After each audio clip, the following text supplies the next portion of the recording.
धन्य मान रहा हूं। भारत के सबसे बड़े प्रदेश, जिसे भारत की राजनीति का केंद्र बिंदु माना जाता है, ऐसे अपने उत्तर प्रदेश में भाजपा के प्रदेश अध्यक्ष का दायित्व लेते समय मैं रोमांचित हूं, उत्साहित हूं और गौरवान्वित महसूस कर रहा हूं। कार्यकर्ताओं के इस महासंगम के अवसर पर आप सभी कार्यकर्ताओं की प्रेमपूर्ण भावना से स्वयं को मैं जोड़ रहा हूं।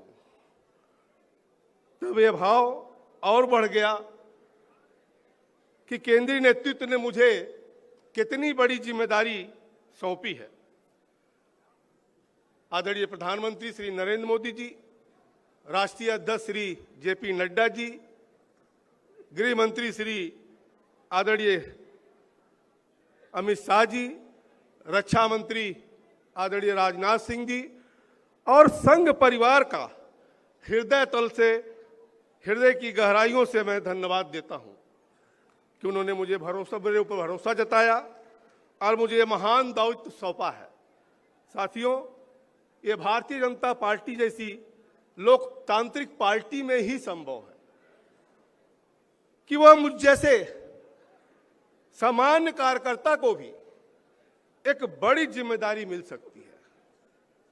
हमारी पार्टी में कोई वाद नहीं चलता है, ना परिवारवाद चलता है और ना जातिवाद चलता है।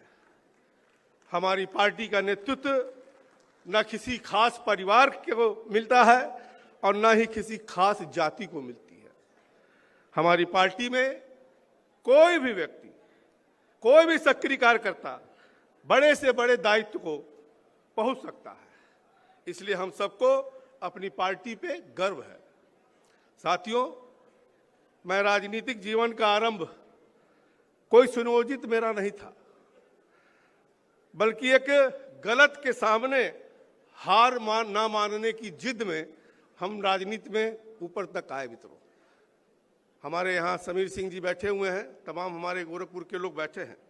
1989 में मैं जब सभासद हुआ और सभासद जीतने के बाद डिप्टी मेयर के चुनाव में कुछ कानूनी बाधाएं डाली गई जो एकदम अनुचित था और गलत भी था। अपने समर्थकों के साथ हमने कोर्ट केस किया, सिविल कोर्ट से लोअर कोर्ट से लगा करके और सुप्रीम कोर्ट तक 7 महीने के भीतर हमने वो लड़ाई लड़ करके वहां से विजय श्री लेकर आया और पुणे गोरखपुर का डिप्टी मेयर में बना। और मानिए ऐसा पहला केस होगा, क्योंकि इलेक्शन पिटीशन हम सब जानते हैं कि इलेक्शन पिटीशन होता है, आदमी का कार्यकाल या तो पूरा हो जाता है या तो नया चुनाव हो जाता है। लेकिन ये पहला उदाहरण था कि इस पिटीशन में कहीं ना कहीं इलेक्टेड पर्सन को स्टे भी किया गया था और 7 महीने के अंदर निर्णय भी आया था। इसलिए इस राजनीति में आने का मुझे मौका मिला था। मित्रों, साथियों, अगर देखें तो इसके बाद 1991 में भारतीय जनता पार्टी ने मुझे 26 साल के उम्र में 26 साल के उम्र में भारतीय जनता पार्टी ने मुझे महाराजगंज से पहली बार लोकसभा चुनाव लड़ने का आदेश दिया और महाराजगंज का लोकसभा प्रत्याशी बना। और 1991 से लेके आज चुनाव 1991 और 2024 तक 2024 का चुनाव मैंने महाराजगंज को कभी नहीं छोड़ा और न भारतीय जनता पार्टी को कभी छोड़ा।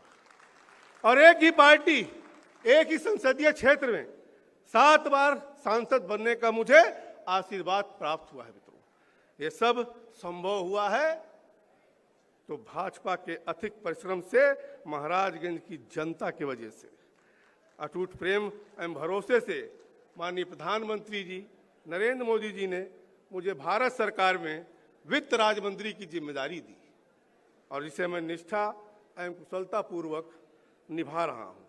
लेकिन मेरी ये नई जिम्मेदारी मेरी अब तक की सभी जिम्मेदारियों से अधिक गंभीर और चुनौतीपूर्ण है।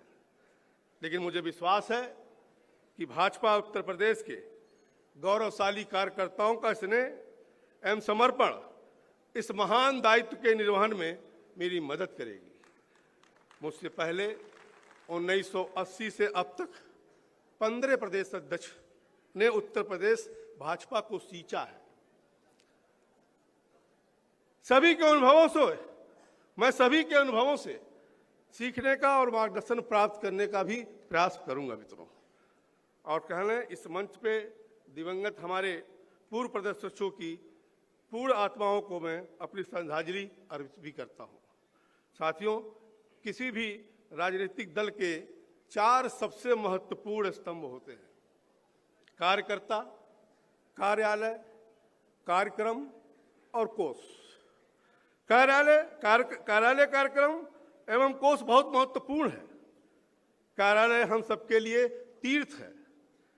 हम पार्टी के लिए राजनीतिक विचारों को देश की जनता तक पहुंचाते हैं और इन सब के लिए कोष की आवश्यकता होती है। लेकिन इन सब से महत्वपूर्ण है कार्यकर्ता, कि अगर डेडिकेटेड कार्यकर्ता नहीं है तो बाकी चीजें व्यर्थ है।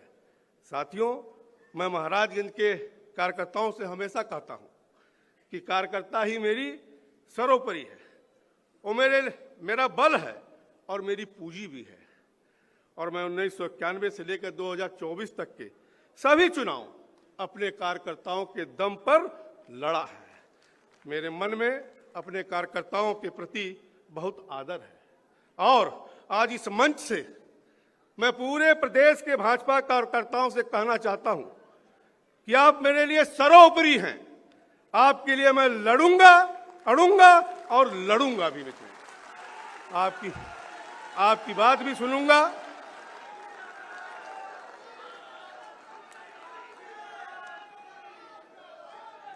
आपकी बात भी सुनूंगा और समाधान खोजने के सारे प्रयास करूंगा। कार्यकर्ताओं से निरंतर संवाद में मेरे 35 वर्ष के राजनीतिक जीवन का अभिन्न अंग रहा है। साथियों, जब आज मुझे यह महत्वपूर्ण दायित्व मिला है तो मैं नेतृत्व शब्द के सही मायने को समझना चाहता हूं और अमल भी लाना चाहता हूं। क्या केवल आदेश देना ही नेतृत्व है? नहीं, मेरे लिए नेतृत्व के मायने हैं बड़प्पन के साथ सबकी बात सुनना और समाधान के हर संभव प्रयास करना होता है। मुझे रूल नहीं करना है, मुझे रूल नहीं करना है, बल्कि रोल अदा करना है। एक समन्वयकारी का रोल अदा करना है, समाधान खोजकर्ता का रोल अदा करना है, एक मुखिया का जो पूरे परिवार को एक साथ लेकर के चलता है उसका रोल अदा करना है। मुझे पूरे उत्तर प्रदेश भाजपा परिवार को एक साथ लेकर के चलना है। मेरे नेतृत्व के मूल मंत्र रहेंगे संगठन, संपर्क, संवाद और समन्वय। संगठन मेरे लिए सर्वोपरि है। संगठन का जो भी आदेश है वो हमारे लिए सर्वमान है। संपर्क और संवाद के माध्यम से संगठन को लगातार मजबूत करना है और पार्टी के विचारों को लगातार जनमानस तक पहुंचाते रहना है। यह अनवरत चलने वाली प्रक्रिया है। आपके और सरकार के बीच समन्वय, आपकी बातें, आपके विचार एवं आपकी समस्याएं सरकार तक पहुंचाने की जिम्मेदारी मेरी है और सरकार की जनहितकारी कार्यों को जानकारी आम जन तक पहुंचाने की जिम्मेदारी हमारी और आप दोनों की है। साथियों, किसी पद पर बैठने वाला कभी भी भूतपूर्व हो सकता है, हो ही जाता है। बस एक कार्यकर्ता ही है जो कभी भूतपूर्व नहीं होता, जो कभी भूतपूर्व नहीं होता है। इसलिए कार्यकर्ता ही असली पूंजी है और असली ताकत है। हमारी पार्टी का इतिहास बहुत पुराना है। हमारे पास तमाम पूर्व सांसद हैं, पूर्व विधायक हैं, पूर्व पदाधिकारी हैं। मेरा प्रयास रहेगा कि इन सबके राजनीतिक अनुभव का लाभ पार्टी को मिलता रहे और उनके अनुभवों से पार्टी को समृद्ध होता रहे देखना चाहता हूं। आज यहाँ पीयूष गोयल जी ने अभी किस प्रकार से देश की गति बढ़ी है, प्रधानमंत्री जी जैसे काम कैसे कर रहे हैं उसका जिक्र किया है, उसको मैं दोहराना नहीं चाहता हूं। और माननीय मुख्यमंत्री जी ने भी बताया कि किस प्रकार से उत्तर प्रदेश आगे की तरफ बढ़ रहा है। मैं यहाँ मंच पर उपस्थित सभी आदरणीय स्वजनों से सीखने को आतुर हूं। मैं आप सबसे सीखने के आदरणीय सभी मंच के से सीखने के लिए आतुर हूं और आपसे भी मैं सीखने के लिए निश्चित तौर से आतुर हूं मित्रों। क्योंकि साथियों, जहां तक एक ओर इस जिम्मेदारी से रोमांचित और गौरवान्वित हूं, वहीं दूसरी ओर भावुक भी हूं। यह कल्पनीय पल है। 1989 में पार्षद के रूप में शुरू हुआ यह सफर आज इस पड़ाव तक पहुंचा है और इस पूरे सफर में मुझे शीर्ष नेतृत्व के साथ साथ संघ परिवार का भी भरपूर स्नेह और कहीं ना कहीं मार्गदर्शन प्राप्त रहा है। और इस स्नेह और प्रथम पथ प्रदर्शन के लिए संघ के प्रति कृतज्ञ हूं और मैं आशा करता हूं कि आगे भी मुझे यूं ही स्नेह और मार्गदर्शन प्राप्त होता रहेगा। आदरणीय श्री भूपेंद्र जी का प्रदेश अध्यक्ष का 3.5 वर्ष का कार्यकाल विशिष्ट रहा है। अपने उत्तर प्रदेश भाजपा परिवार को नई ऊर्जा दी है और मेरा प्रयास रहेगा कि भाजपा परिवार के संगठन को और नई ऊंचाइयों तक ले जाऊंगा। साथियों, 2014 से इस देश के यशस्वी प्रधानमंत्री नरेंद्र मोदी जी ने बागडोर संभाला है और आप सबने देखा होगा, अभी हमारे मुख्यमंत्री जी ने भी उसकी चर्चा किया और पीयूष जी ने भी उसकी चर्चा किया कि 2014 का भारत कैसा था और 2025 का भारत आज कैसा है। अगर आप देखें तो हमने समावेशी विकास किया है। प्रधानमंत्री जी का जो मंत्र है, सबका साथ, सबका विकास, सबका विश्वास और सबका प्रयास, अगर आप देखें, जो पीयूष जी बता रहे थे कि 80 करोड़ लोगों को राशन मुफ्त में दिया जा रहा है, मकान सबको मुफ्त में दिया जा रहा है, लेकिन कहीं ना कहीं समावेशी विकास के साथ साथ कोई भेदभाव करके नहीं दिया जा रहा। जो दीनदयाल जी की अंत्योदय की सोच थी, उस दीनदयाल जी के अंत्योदय को सोच को पूरा करने के लिए प्रधानमंत्री जी उस अंतिम व्यक्ति को उसके आम जीवन में जो आवश्यक चीजें हैं उसको कहीं ना कहीं देने का प्रयास मोदी जी ने किया। मित्रों, गरीब को क्या चाहिए?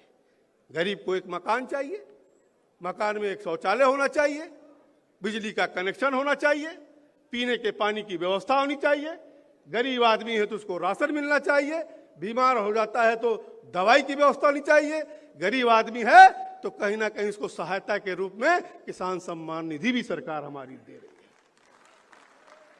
और इतना ही नहीं, केवल गरीबों का उत्थान, देश का विकास नहीं किया।